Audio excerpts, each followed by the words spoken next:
These are a few images just to introduce my work. The project which has really taken the most sort of focus and energy in, I would say, my life, I guess, is this series of block prints, which are sort of life-size portraits that I've been pasting around the city. And this body of work, I would say, has been going on for about 6 years and has been kind of like the undercurrent for a lot of the backdrop for a lot of other things. I'm just going to start with moving to New York City and some really early influences, one of which is Gordon Matta Clark. And these are some photos of buildings that he was cutting up in the 70s, abandoned buildings slated for demolition, which he would turn into sculptures. And seeing these was a real kick in the head for me in a lot of ways, and I really connected with the temporality of his work and with creating something that was a part of the city, as well as with creating something which was meant to be destroyed. And I wondered for a long time if there was ever a way in which I would try to sort of internalize that influence and create something which was mine and yet which carried some of the things that I appreciated about that work. And another person who was really influential on me at the time, maybe oddly enough, was Rebs, who wrote his entire life story one page at a time in every tunnel in the New York City subway system. I just find this project really touching, and it was one of those things where I had studied classical painting my whole life, and then here I am looking at people who are chainsawing up buildings and writing in subway tunnels, and it felt a lot more powerful to me than anything I had ever seen. And so I'm going to sort of take you through some really kind of meager, very sort of scrappy, ugly beginnings where I kind of adopted a name and I was kind of playing with it in these sort of poster series. I was taking over billboards and subway ads, bus shelters. I got pretty obsessed with figuring out how I could become involved in the city and kind of make my mark on various surfaces. I was figuring out all different, taking lamppost spaces and taking news boxes and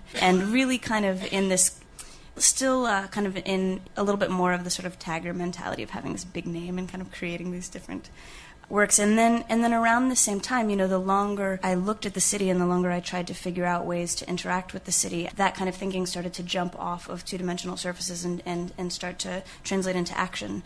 And so I was organizing and working with collectives and, you know, street parties. And this is a junk band that we made all of our instruments out of garbage. This is a pipe xylophone on bike wheels. And we made hundreds of instruments and invited people to come and put their hands on the instruments. And we made kind of this sound riot that went throughout the city. Here I am talking to the police in my newspaper tutu, which I think is always a good idea. And then this was a kind of a thing that was sort of started as a joke about being pirates and getting on the Staten Island Ferry and saying, all right, we're not paying and you're going to take us to Staten Island. And so we had this party called Pirates of the Staten Island Ferry, and we danced with people and made them drink whiskey on their way home from work.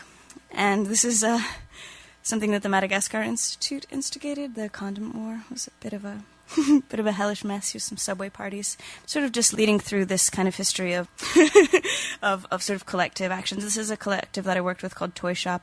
One day we brought a roll of paper to the park and laid it out on the ground and had the kids draw and then put those into the billboard spaces because, you know, I'd been pasting work on the street for a long time and sort of thinking about how does that gesture translate into not just a gesture of me, I want my name, I want my image on the city, but to sort of make it more of a statement about the permeability of these public spaces and trying to open up and sort of democratize the public spaces and how do you make that gesture a real gesture. And I really loved kids' drawings, and so we thought, well, you know, maybe if we start taking back things like advertising spaces with voices of the residents of the city, then that becomes a gesture that's perhaps in some cases more powerful than simply a personal statement. And then in the midst of all this kind of collective work, I was also developing my own kind of visual language. And these are the first kind of paper cutouts that I started to create. I was really inspired by Indonesian shadow puppets, and this is a portrait of my grandfather. You know, I started to paste these around the city and noticed that this process of decay was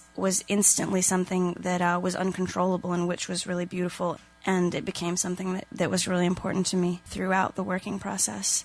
So I sort of continued to develop this series, you know, and there's all these kind of elements that are happening. Here's a board that got flipped upside down and then tagged over, and there's just this real kind of raucous randomness that I could never, the rust is coming through, and these sort of different elements are becoming part of the work. And I'd found that I became more and more focused on the posters outside because they had a way of taking on a life of their own. And a lot of people were communicating to me about feeling really connected with with them. And that was the first time that something like that had happened in my life. And so I pursued this series more and more and became more focused on the portraits themselves and on trying to really connect with the subject.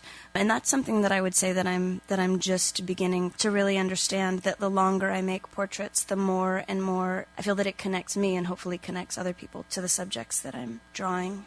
As a construction worker in New York City.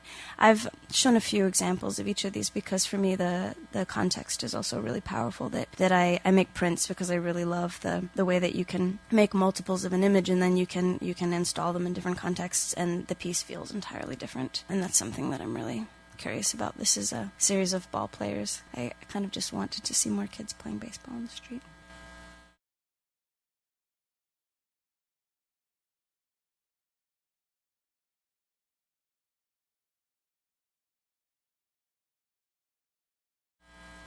This is in Buenos Aires. There's a huge stencil movement there.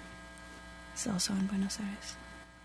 So now I'm going to show some kind of process photos, because this is a question people ask me a lot. So basically I start with an image, something that is captivating for whatever reason. In this case it was a picture of my friend Amanda. And then I start with a really big kind of a rough sketch onto linoleum or wood.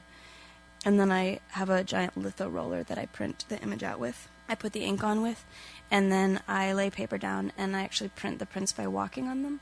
This is a wood block, and here I'm carving it with a Dremel. I'm carving usually like a 4x8 sheet of wood, and so it's pretty strenuous on your hands, and I find that with the instance of wood that power tools are kind of important. So I'm sort of just taking through a few different processes. This is a silk screen that I first made a painting, and then cut a ruby lith. And then this is what the final piece looks like. This is a sketch for a poster series called Celebrate People's History. I made a poster about the water struggles in Cochabamba, Bolivia. And this is the beginning of a paper cutout. So the paper cutouts are actually fairly similar to the linoleum in the beginnings, that I make a sketch. And then you peel away the first layer of paper and you get your image. So the longer I worked on the streets, the more and more people would approach me about different projects. And I started to realize as my work developed that there were instances within which I would want maybe a kind of a protected space to work in, and a place where it didn't rain, and a place where I could spend a certain amount of energy making really delicate things. And so I started to, alongside of my street installations and alongside of my collective work, I started to make installations in galleries and thinking sort of dimensionally.